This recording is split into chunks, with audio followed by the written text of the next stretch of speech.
Good morning, everybody. Welcome to the sixth, I've worked out this morning, Professional Care Workers Week. So we've been around for quite a while now. It started in 2019. So thank you very much for giving us your time this morning to listen to the conversation, a very important conversation with very important people in the sector as well. So I would like to say a huge thank you to our panelists for the time and sharing their expertise and opinions with us about future of social care. So with us this morning, we have Professor Martin Green from Care England, James Lloyd from ARCO, Joyce Pinfield from National Care Association, and Nathan Jones from the National Care Forum, and hopefully we'll also be joined by Jane Townsend from the Home Care Association. So I'd like to start with a very general question, but very appropriate question for the time that we're in. So obviously we just had the elections in July. We have a new government in place. So with all of that's happened, what are your thoughts on recent developments in the social care reform? And what are your hopes for future actions? And Martin, could you start us off, please? Yeah, thank you very much, Carolina, and good morning, everybody. Well, I have to say I was incredibly disappointed by the fact that it only took the new government 3 weeks before they, first of all, ditched the commitment to reform. But also, I think even more worryingly, they axed the Workforce Development Fund. And I think this was a clear indicator that they do not see social care as a major priority. And despite what the Chancellor said about the massive black hole in public finance, it did not stop her shoveling loads of money into the NHS. And what I saw here was a repeating pattern that we've seen from successive governments, which do not understand the importance of social care and do not make it a priority. So that was extremely disappointing, because I think it then gave us an indicator that this government, like previous governments, do not see social care as a priority and do not understand the importance of social care, not only to the people we support, but also to the local communities. So this is not only a service that supports people to live well, but it's also an economic powerhouse in local communities. And all that seems to have passed this government by, though, of course, we as a sector, all of us in our various ways, have informed them about the importance of social care. We have spent a lot of time in the election campaign and before trying to nurture a positive approach to social care, but sadly that has not paid a dividend with this government in its first few weeks. So what are your hopes for the future, Martin? What would you like to see happen? Well, I think the government's first of all got to see the importance of social care. It's got to see the interdependence between social care and the NHS. We need also to have, if there's no more money, some reapportionment of money across the system. So we have got so much money in the NHS and very little in social care comparatively. So we've got to start seeing a much more joined up approach. And endlessly politicians talk about the issue of integration, but they never transfer that into policy, and they never transfer it into how they integrate the budgets. So I really hope that the new government will see the importance of social care, will put it at the centre of an approach which is about integrated health and social care, and see health and social care as part of national infrastructure, where we need to have a significant amount of investment in order to make sure that we have a service that is fit for purpose in the 21st century. Thank you very much, Martin. Good morning, Jane. I apologize for technical difficulties. Sorry, Carolina, I missed that. No worries. I got here in the end. Apologies. No worries at all. So thank you very much for your time, Jane. Martin, was there anything else you wanted to add? No, I think that was my starter for 10. Thank you. Right, Jane, we're just on the first question around, what's happened in the last few weeks with the new government in place and our hopes for the future. So, Joyce, would you like to come in next, please? Yes, good morning, everybody. I totally agree with everything that Martin has said. You know, I've really been trying to think about the questions that we're trying to address this morning. And the first thing that I recognise that we do need to do is to get social care valued. Until we can get social care valued and recognition of what we do for the whole country and the most vulnerable in this country, we are not going to get that parity that we really do need with the NHS. How we're going to achieve that, I really do not know. The only way is going to be publicity. Unfortunately, many people don't need social care until a point of crisis. And that's only at the point when they realise what value social care is. And so we can look at individual case studies, but what we need to look at it as a whole. I am, quite frustrated that everything we hear is NHS, NHS. They have to realise that the NHS problems can only be solved, particularly the bed blocking situations, by really valuing social care so that we value our workers. Our social care workers, that's only going to be, the way that we will attract people into the sector. We need a clear career pathway. And I, too, am very disappointed with the new government so far, because successive governments, whatever party it's been over the last, as long as I've been in social care, about 25 years, have been trying to approach it. I know 25 years ago, we were complaining about the funding for social care, trying to get people into the country to work in the sector. And we've always had to go abroad for people to work in the sector. Why? When there's been so many people in this country that we can approach to come into social care. I believe there are many problems that are stopping people coming into working into social care. Not least of those is the recognition as well as the funding and the pay. However, without the proper funding, we cannot pay our care workers what they require. If they go and work in a local supermarket or other sector, they don't have to have the training. So we try to get people into social care. And the first thing we do is say, look, you've got this training to do, that training to do. We're going to vet you in every possible way that we possibly can. Isn't that putting people off in the first few weeks of coming to work in the sector? We need to be able to show that it's worthwhile, responsible, value, well paid, and a great career prospects. That is the way I think that we will only be able to reform social care, to be able to bring people into the sector and recognised as in the same level and parity with the NHS, not only on value, but on pay as well. Thank you very much, Joyce. Nathan? Hello there, everyone. So I think I probably remain cautiously optimistic about the way forward. I do agree that we've definitely had a concerning start to the new government for all the reasons that both Martin and Joyce have pointed out. There's been a level of consistency in the new government's position in terms of pledges for a fair pay agreement for care workers, as well as the National Care Service. We just haven't had any more detail on what either of those things actually mean.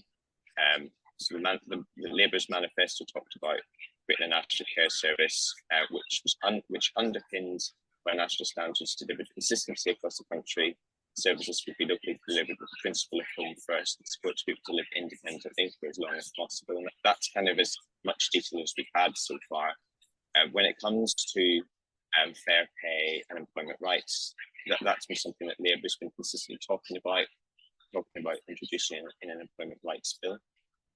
I think our concern, as echoed by what other people said in the call already, is maybe the vision or the expansiveness of vision of reform that the government's suggesting. We're not hearing the details that we need to hear, and I think there's a failure to see social care as like an instrumental bit of our society's infrastructure. Yes, in terms of economic economic trends and boosting economic growth, but also in terms of dealing with socioeconomic inequalities, you know, taking the pressure of other bits of the public system, you know, and I think we would say is they're really key to what Labour calls their missions with the government. If you don't have good social care infrastructure in every bit of the country and a diversity of care, so services in the community as well as residential services, you know, we're going to be struggling to meet any sort of missions for growth or anything else as well. I think when I say I'm cautiously optimistic, I think there's been a change since, with the change of government, the change of election, the change of the political circumstances. You know, we've got, you know, a resurgent Liberal Democrat Party that's put care front and centre. We might not necessarily think some of the policies are expansive or go far enough, but that's real pressure on the government to do something. I think the other thing is we're continuing to see independent reports published, such as Lord Guy's report last week, which, while the scope isn't on social care, they're forced to talk about social care because it's quite clearly one of the fundamental reasons why the government can never get the NHS to work the way it wants to work. And so that whole piece about moving towards prevention, moving things upstream, you know, social care has to lead on that. So social care has the expertise in that, and you know, the people who work in social care can teach the NHS a thing or two about how to do that. So I think there's optimism in the sense that we need to keep putting pressure on the new government to actually fulfil some of its pledges and be more expansive in its vision. And obviously that's acknowledging some of the difficulties that have already been outlined that we've seen so far. So I think I'll leave it there. I'll have more to say. I'm sure as other people come in as well.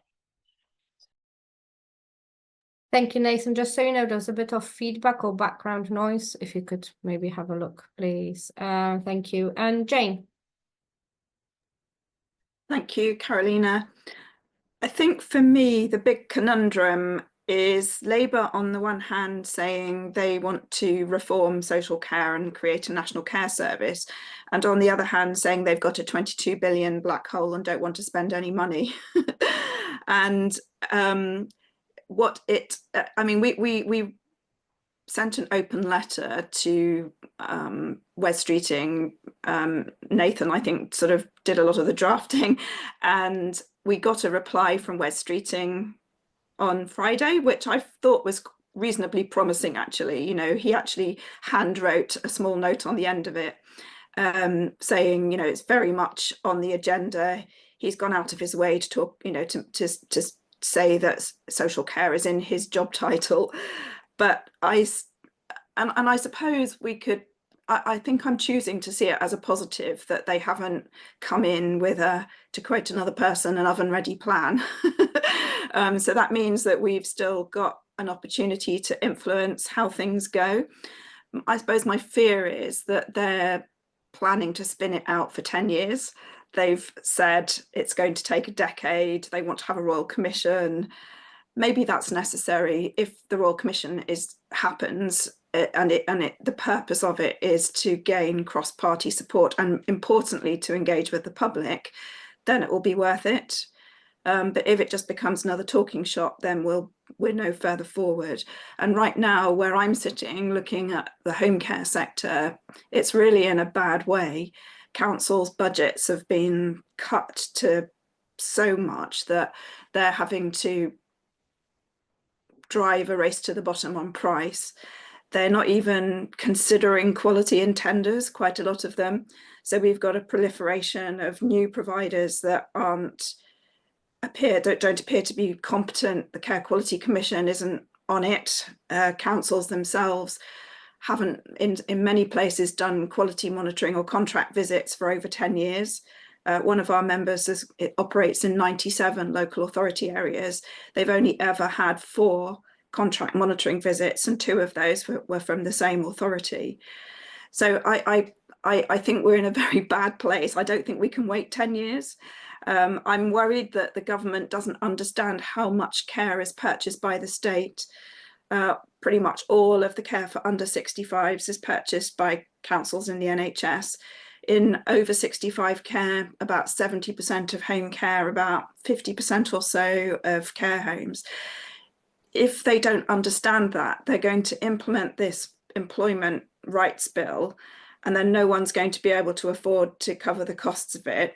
Either people will not comply with the legislation, and there won't be any regulators that can find out if they're complying anyway, or everybody's going to go bust, because there isn't any other way that you can cover the costs unless the government injects substantial amounts of money. So I think we've got an important job to do to make sure that they do understand that. There's a roundtable in-person meeting with Minister Kinnock on Wednesday. I'm going to try and do my best to make that point. Thank you very much, Jane. Yes, very worrying, I think, from what you are saying and what we're hearing as well. And thank you.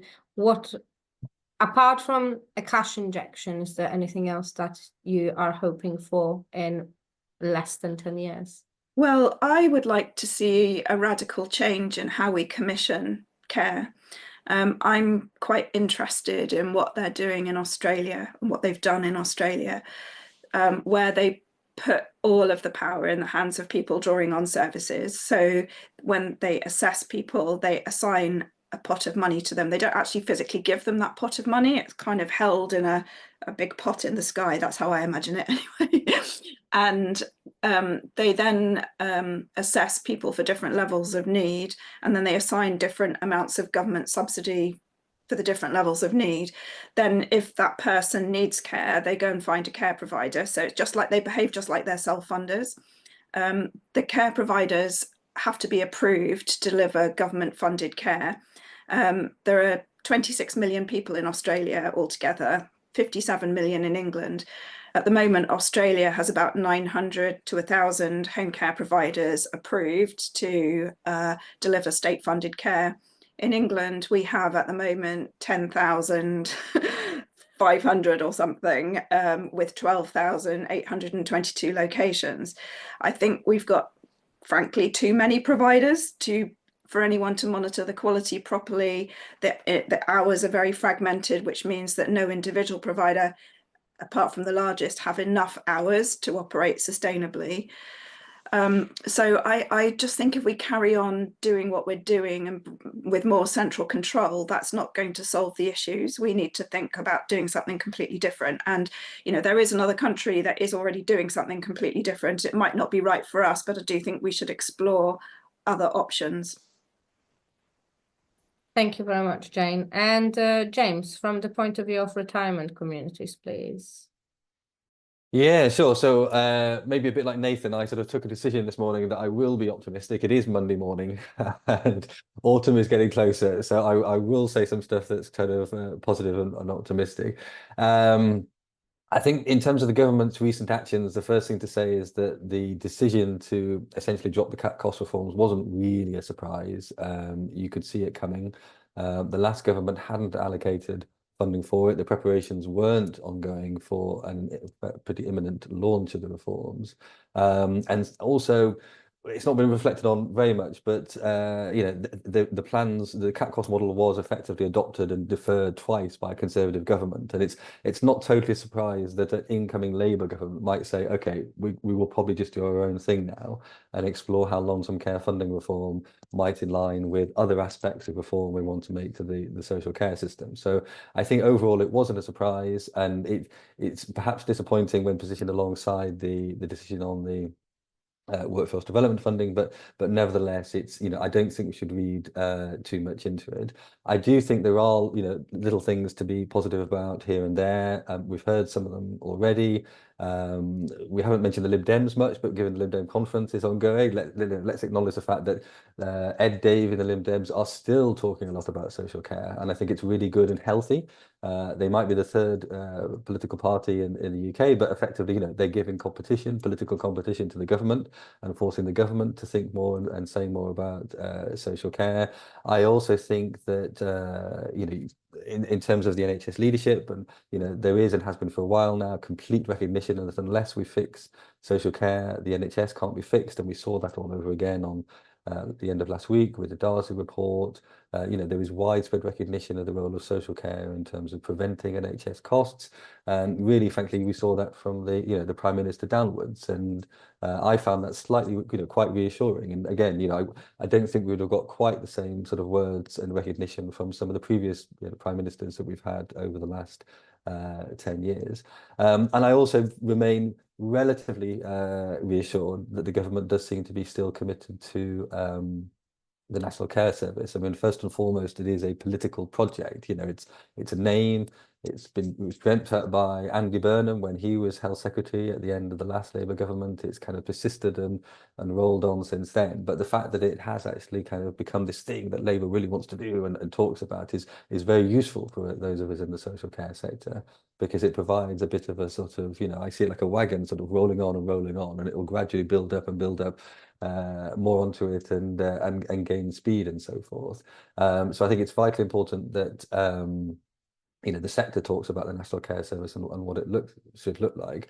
However, there is no getting away from the fact that the government doesn't seem to have arrived into office with anything much of a plan on social care. There is clearly no kind of fantastic plan in its back pocket. That is disappointing. It is worrying, but at the same time, I think it is an opportunity. Speaking to what Jane said, it's an opportunity for the sector to think big, bold, and radical about what the social care sector should look like in the future. And I think there's also a responsibility. I don't think we should be, as a sector, sitting around and thinking, okay, for the next 3 years, we'll complain about the lack of the plan that the government has. Let's come up with a plan. Let's develop that plan. And I also see the talk of a new Royal Commission actually in quite positive terms. I know a lot of people have thought, oh God, another commission. But if it will be a lot bigger and bolder and broader than the last commission that we had, the Dilnot Commission all the way back in 2011, which in some respects was, largely just about sort of means testing and, the shape of support. But if it went a lot broader, then I think actually it could be transformative. And again, I think, the sector really should be pushing hard now for this Royal Commission to get going, and to use its weight also with the opposition parties to make sure they got to get on board with it. So although there's a lot to be, very, very concerned about and worried about, nevertheless, there's a few sort of nuggets of positivity and optimism. Thank you very much. I think from our point of view at the Care Workers Charity, it's been disappointing withdrawing the workforce funds for the reform and that being scrapped, because a lot of that work was quite far ahead, and I think all of us have put a lot of effort into feeding into that as well, especially that, as far as I remember, it was in the same week when junior doctors got a pay rise. So that was a bit of a double slap in the face for social care workforce. Like some of you mentioned, we can understand why the new government, the new party, the leadership wants to do their own thing, but just concerned how long it is going to take. I agree with Jane. 10 years is too long of a time frame. Things they really need addressing much sooner than that. And I actually think there are some quick wins. One of them would be doing away with the policy of no dependence for overseas workers, seeing how much the numbers have dropped in overseas workers coming over since that's been implemented. And it just feels like it's the right thing to do, because I just consider the whole policy quite unethical. But secondly, it would help in terms of recruitment. So yes, I think the first few weeks for us, from the point of view of the workforce, have been painful and disappointing, but we are hoping that with the promises of the Fair Pay Agreement, with the promises of the National Care Service, whatever shape and form that's going to take, that things are going to get better, and hopefully sooner rather than later. So thank you for all of your summaries of the last few weeks and your thoughts on that. I think it would be very interesting to know from each of yours point of view, what do you think are the three, and if we could stick with three, because I'm sure we all have many, priorities for social care, and what we need the government to do in the next 12 to 24 months. And Jane, could you start us off on that one, please? Thank you. Well, without our care workers and the teams that support them, we haven't got a sector. So sorting that out has to be a priority, but that can't be done without fixing commissioning and ultimately funding. So they would, workforce and commissioning and everything that entails would be my top priorities. Thank you very much, Jane. Joyce? Sorry about that, unmuting. Yes, again, my theme of recognition, value, and therefore we could possibly attract the funding and a workforce. So I think value as the main priority, but how we achieve that, I think it's only going to be through media and keep pressing governments. We've already had successive governments. At the moment, I don't see any clear plan. All we can hope is that they do a cross-party reform. And that will be the only way. If there's a change of government, things always get changed. So if it's cross-party, surely it would have to carry on through successive governments to keep it going for the future. Because we all know the demographics are showing that people are living longer, they're going to need more care, as well as more complex health needs, whatever age. There's many more complex health needs needed in the younger age group and older adults as well. So we are going to need more care in the future. The NHS is in a state as well, it just cannot face it. So until they recognise the value of social care and the workers that are working for it, we're not going to get a sustainable future for the population, in actual fact, of our most vulnerable people in society. Thank you, Joyce. And Martin? Can't hear you, Martin. Not sure why. You seem to be unmuted.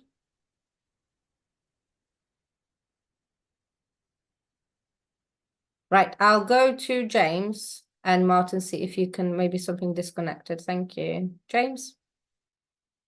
Yeah, sure. So in terms of priorities, I mean, I do think to build on my earlier points that we should be lobbying hard for the Royal Commission, and that itself should be a priority. But I think we should also be setting some tests for it. The government is now 7 months old, and we, as a sector, we haven't actually said, okay, this is what the Royal Commission should do. This is how it should be made up. This is what it should look like. I think it needs to be broad. It needs to be given the remit to look at housing, the benefit system, the NHS, and so forth.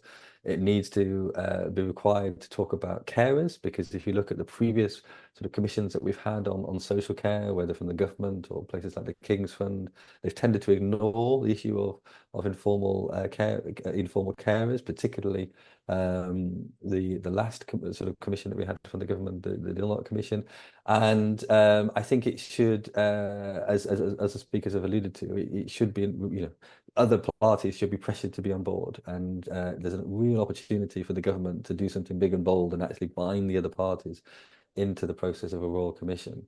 And I think if other parties resist that, then the sector organisations in this room really should be putting pressure on the opposition parties to actively take part, so that we don't end up with a sort of set of commission recommendations that the other parties can sort of hold at a distance. Beyond that, as the body for retirement communities, integrated retirement communities in the country, one of our key interests is what's sort of going on in the housing space and what the government can do in housing. The first thing actually would be to publish the final report of the Older People's Housing Task Force, which was something that the last government set up, and it completed its report and gave it to ministers apparently about 3 hours before Rishi Sunak called the election. And so nobody has actually seen the final report, but we're really, really keen that it gets published. And we're giving the ministers a little bit of time to both the care minister and the housing minister, because it kind of cuts across both, it is very much a joint departmental activity, giving them a little bit of time to read it and digest it. But we think there's only upside for them to kind of get it out there and get some of the ideas and recommendations debated and circulating and so forth. But we also see that the preventative benefits of specialist housing for older people, like integrated retirement communities, has kind of, the evidence for it has really never been stronger. And over the summer, Homes England published a report which set out the benefits, including the financial benefits, the fiscal benefits to the Treasury and so forth, of specialist older people's housing. So we think that hopefully among all the other things that the new Ministry for Housing, Communities and Local Government is doing, they will actually put a proper focus onto specialist older people's housing. Part of that is, quite boring techie things to do with the planning system, and making sure that, local planners have appropriate definitions of older people's housing and, if you like, a requirement to plan for older people's housing. But we also think that there needs to be a much greater sort of focus and vision on older people's housing more broadly. There was in the last government, the last Labour government did an awful lot on older people's housing, and we think this one should too. And perhaps nowhere more than in in social housing, where the government has, this government has set out some really bold ambitions for building new social housing. Great, fantastic. But at the moment, there seems to be no thinking going on about what percentage of that new social housing should be specialist housing for older people. Again, the last government did an awful lot in this area, growing the sector, and you look at the sort of the pace of growth of people like the Extra Care Charitable Trust, one of our members during that time. We really need to see that sort of boldness and vision again in terms of specialist social housing for older people. I'll stop there. Thanks. Thank you. Martin, can we try again? Can't hear you, Martin. Do you want to... What? Wait. Okay. Martin's gone. He's going to come back. Nathan. Hi, everyone. I've moved. Hopefully you can hear me. There's still going to be a bit of background noise because I'm at the Lib Dem conference today, which is why because we don't work quiet. But I'll try to be quick. We've got lots of priorities, so I'll try and sum up in three. I think first what I'd say is, quite simply, we need to improve the pay terms of the workforce, and that's both in the short and the long term. And we'd certainly be calling on the government for an immediate boost, through commissioners to care workers. We need to ensure that there's an immediate boost, but also in the long term, work towards more sustainable solutions. So we've worked with Skills for Care and several other organisations across the sector, including some of the organisations on this call, to create a workforce plan, workforce strategy for social care with a number of actions the government can take. And we'd be urging the new Labour government to just adopt that plan and start working with it. Too many governments have just ignored it, so we've done the work for them. Please pick it up if you're watching this and move with it. And please go and have a look at that as well, everybody on the call. I think secondly, we want to see social care seen as central to policy making, but also delivery of policy. And that's across government. So rather than seeing social care as a silo, something within DHSC, is actually something which enables the government to meet its various different missions. But actually, business and trade needs to have a policy on ensuring that the right measures are in place, just as much as DWP needs to ensure the right benefit systems and other stuff's in place. We need some cross-government thinking about social care in the same way that they're doing about the NHS. And that's going to have to involve different parties, different politicians as well. So we want to see that. And I think that's kind of our second point.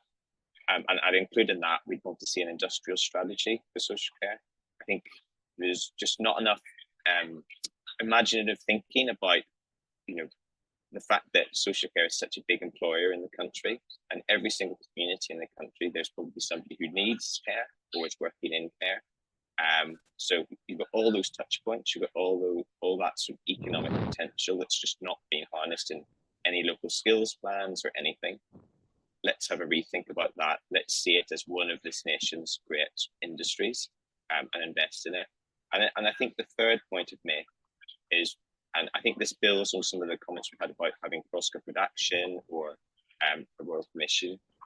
I'd make that a little bit more expansive. I'd want to see sort of a move towards enshrining sort of the rights, fairness, and choice for people who work in and draw upon care in some sort of national care covenants. That's a phrase that was an idea that was created by the Archbishop's Commission on Reimagining Care. That's it. And it's how do we have those conversations across society, not just in government, about what are the things that people want in terms of care? What are the things that people who work in care want? Let's actually have that national conversation. And let's stop getting stuck on the issue of funding in a very narrow sense, because we basically keep getting stuck on the issue of how do we ensure people can stay in their own homes? And yes, that's important, but actually social care is so much more expansive than that. It's dealing with older people and people who are working age. We need to have a much more imaginative, expansive conversation to match that. That's kind of three priorities. Thank you very much, Nathan. Right, Martin, take 3. Well, can you hear me now? Oh, great. Well, apologies about that.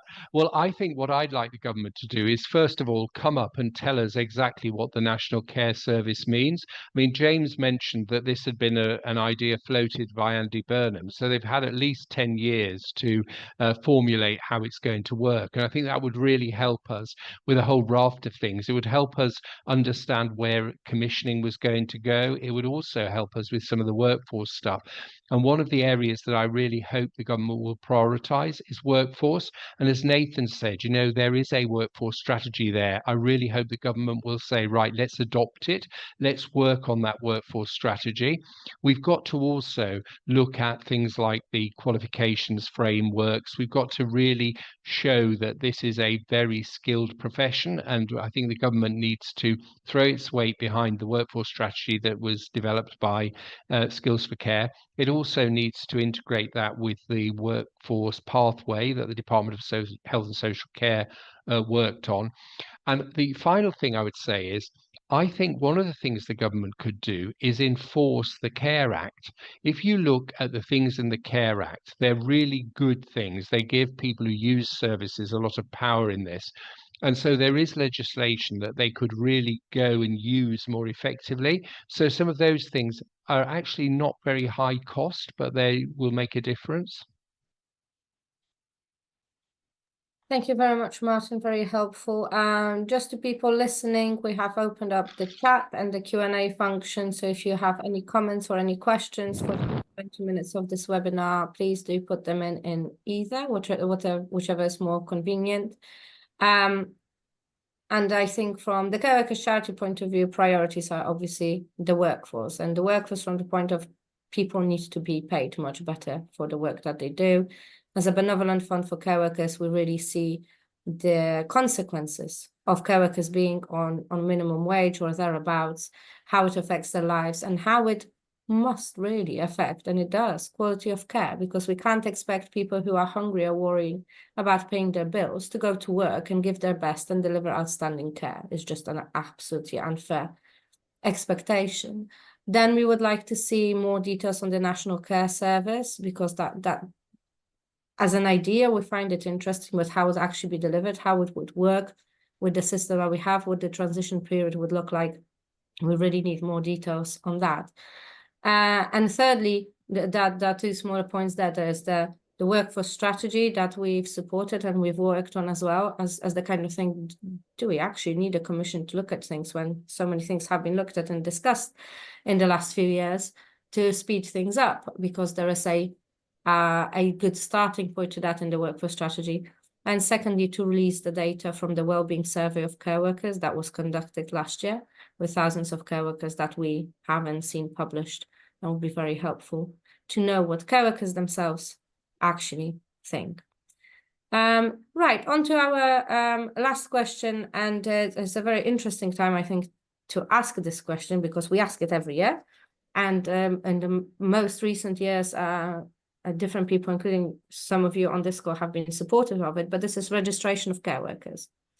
Obviously, we were looking at, especially recently, issues with CQC as the registration body for care providers and how things have gone wrong there.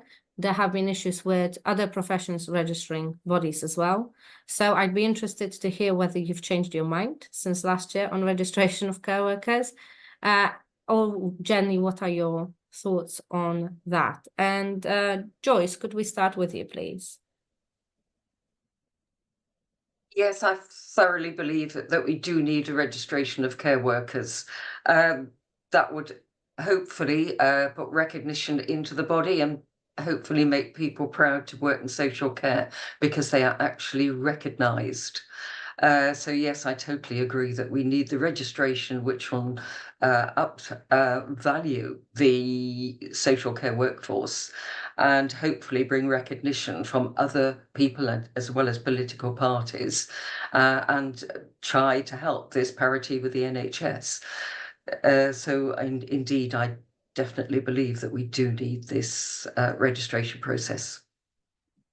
Thank you very much. And Martin?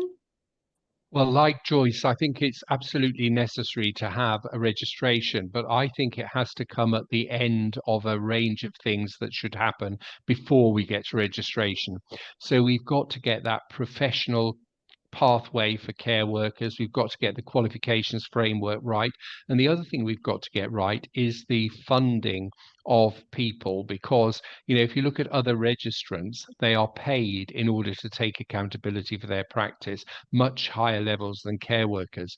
So I think it has to come as part of a process. And I think also the remuneration packages need to be commensurate with the accountability and the specialisms that people have in this sector. So I'm a great fan of it, but it needs to be at the end rather than the start of the process. It's not an end in itself, but it's part of a workforce reimagining, in my view. Thank you, Martin. And Jane?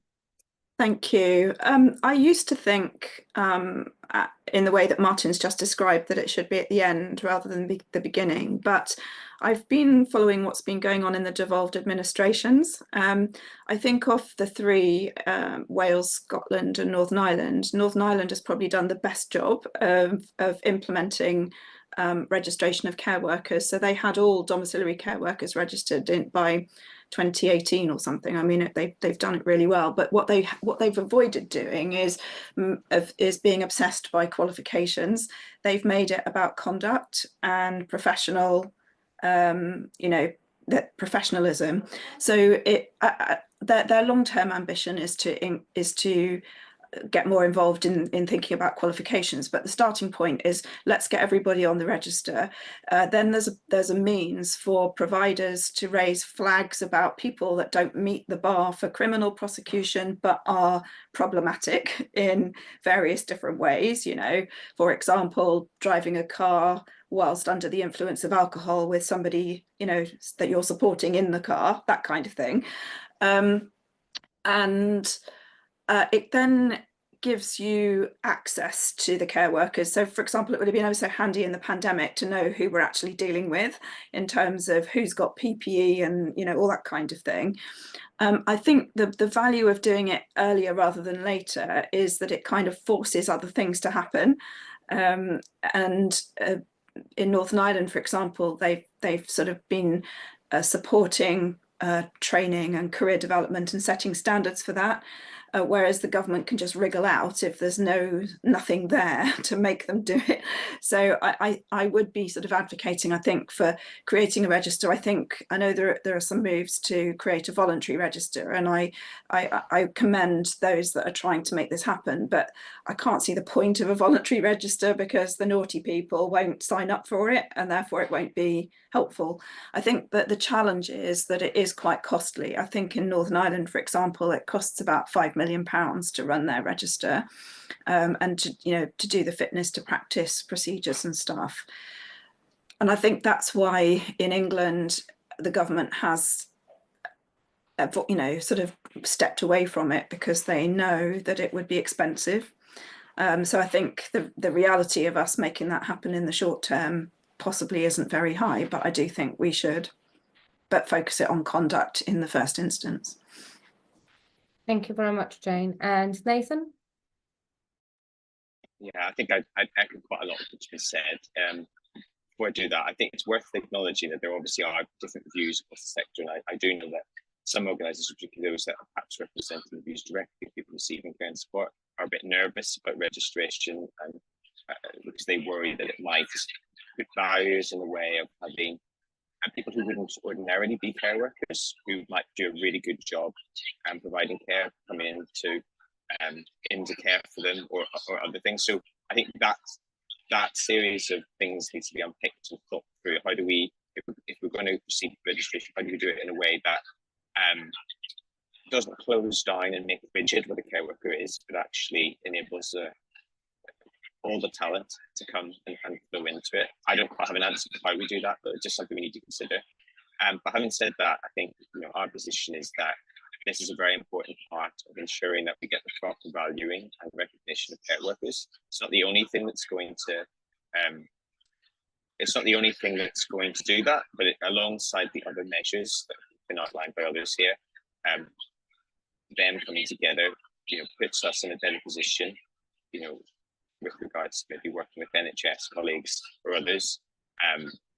Something I've heard a few times actually from the Lib Dem conference while I've been here are care workers and unpaid carers from the floor raising issues about a level of condescension from professional colleagues in the NHS, in local government, because care workers just aren't seen as professional.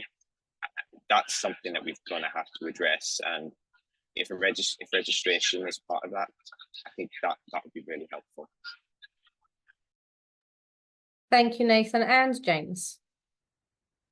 We support, but I don't think I've got anything to add particularly further to what's already been said. Thanks. Thank you very much, James. I'm not seeing any questions, and we have 10 minutes left. So if it's okay with all of you, I'd like to just open it for any summary general comments or anything that you'd like to add, but focusing particularly on the future rather than maybe on the current situation. Jane. Thank you. Yes, I'm interested in what we can do in the short term a little bit differently that doesn't necessarily cost a lot more money. So, for example, NHS published a framework for proactive care services last December, which they appear to be doing in their little silo. But if you look at what is being proposed or what they're planning to do or what they are doing, it looks very much like public health, social care with a bit of health thrown in. I think there's an opportunity for us in social care to work more closely with public health colleagues on the ground. They're sitting in councils anyway, so whether there's something more we can do at a national level to engage with the public health colleagues, whether we can also persuade ICSs to jointly commission some things. And another example would be virtual wards or hospital at home. So some home care providers in our membership have discovered that some of the people that they're supporting have been admitted to a virtual ward. In other words, they're receiving acute healthcare at home, but no one's bothered even to tell the home care provider. But if you think about it, the home care workers are out there in our communities every day, all day. They could be popping in to see people that have been, some people are discharged, or are being supported by the health service at home, but they don't actually see anyone. They've just been sent home with some devices. Well, I think there's an opportunity there for home care to keep more of an eye on them, to link into the clinical teams that are supporting them. So there's things like that. And what I liked about Lord Darcy's report, I mean, we've been saying the same things, but it helps when somebody like him says it, focusing more on neighbourhood teams and what we can do on the ground here and now that isn't necessarily going to cost more. And things like hospital discharge, a lot of the things that go wrong are related to poor communication rather than lack of resource. And there's definitely things we could do to improve that wouldn't necessarily cost a fortune more. Thank you, Jane. On that, I think I absolutely agree that there are a lot of things that should be done better in terms of communication between health and social care service, but there are things that social care is already doing, is not being recognized. And I do find it terrifying that there could be somebody in a virtual ward with the home care company that supports and not being informed. I think from our point of view, the worry always is giving care workers more and more additional duties, because public health responsibility would be yet another duty. Partly care workers do it, they do, but once you make it official, a longer list of those duties will appear, but not actually for the funding not following through yet again, like so many duties of district nurses, care workers, home care workers have taken on over the years. And again, funding hasn't followed through. So I absolutely agree on the communication thing. I just forever worry about let's ask our workers to do more and more, but not pay them anymore. Well, I suppose all I was thinking is some of the interventions they're talking about in proactive care are things like helping people to eat well, to understand their diseases, to be physically active, that they're things we're doing already. So why have a separate stream of people doing those things? Do you see what I mean? Yeah, absolutely agree. Nathan? Yeah, slightly different direction. One of the things I'd like us to see both government and the sector think more about is around sustainability and decarbonisation. And the NHS has a whole greener NHS strategy and all sorts of commissioning targets to ensure that carbon and more sustainable services are created. And social care doesn't have that strategy, nor does it have the ability to access a lot of the grant funding that's been made available. And I think where this comes back to care workers, of course, is particularly for care workers that are in the community, that are traveling between homes or houses, and are not, classic example would be in London, where you've got a ULEZ zone, and care workers might get hit by that. When we're thinking about decarbonisation and sustainability, what are we doing to ensure that social care and people who work in it are supported to be able to come along that journey? It's not just about the estates and the businesses and the buildings. It's also about how care is actually delivered and how people get from this. So maybe just something for us to be thinking in the future. I think social care has a lot to give in terms of creating more sustainable communities and healthy communities, and outside green spaces, clean air is all part of that. And I think social care's got off that today. Thank you very much, Nathan. That's very helpful to consider. Is there anybody else that would like to add anything? Carolina, I think one of the things I'd like to see is much more, I suppose, strategic approach to using technology, because technology can be so useful and powerful. So, for example, I saw recently somebody who had been into hospital 5 times in 8 months because of UTIs. They then fitted a small, very cheap Fitbit to this person. They identified that changes in his temperature and activity patterns were the prelude to a UTI, and he never went back to hospital for the last 8 months of his life. And that was something that was a small piece of technology. It was transformational for him, but it also benefited the system. So I think we've got to think creatively about some of that stuff. And linking to Nathan's point, one of the things that I think they should definitely do is think about having fleets of, for example, electric cars for home care workers, enable them to use them for their work, but also let them use them for the school run or whatever it might be, because that would be a way of incentivizing people to come into care, but also making sure that they had the equipment to be able to go and visit people and not then find themselves subject to things like ULEZ, which is hugely expensive for them. And if you look at the amounts of money that are in the environmental development budgets around particularly local authorities and government generally, we've got to see ways in which we as a sector can access those. Thank you very much, Martin. I think we're involved in an electric car project earlier this year, and it's definitely something I think should be considered, especially for home care workers, as you mentioned. Some of them, they just do so many miles a day.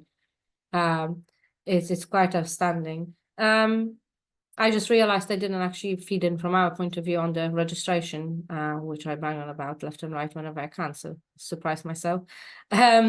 And from the Care Workers Charity point of view, we really support registration. Some of the things that you mentioned, respect, recognition, making sure that care workers, in terms of communicating with other health and social care professionals, aren't just looked down on as, oh, you're just a care worker, you don't know what you're talking about because your role is so unskilled. Those kind of things need to be addressed. The actual recognition of the skill that care workers have through experience, through training, is very important, but it does have to go hand in hand with a very robust training and qualification framework with pay and pay differentiations, especially from one level to another. And just for care workers to know that it isn't just there for them to be taken off the record or register if they do things wrong, but also for their own safety. So it needs to be backed up by a professional body that's there for care workers to listen to them, to be for them, to champion them as well. So that's where we are with the registration, and hopefully current new government will also have a look at that. Kiri's just posted in the chat report on the work we've been involved with, clean cars for carers as well. So that's our time. Thank you very much to Joyce, Nathan, James, Jane, and Martin for your time, for your knowledge, for your expertise and ideas. It's always appreciated, and your ongoing support of the charity as well. Like I mentioned before, we are going to be posting the webinar as soon as we can on YouTube. We'll be sharing it with different stakeholders, so please share with your contacts as well when you can. And we'll definitely be sending it to DHSC as well for them to have a listen. So thank you very much. Have a lovely day, everybody. Thank you to all of you who have attended as well. Thanks again to our speakers, and have a lovely rest of the day and rest of the Professional Care Workers Week. Thank you. Bye-bye.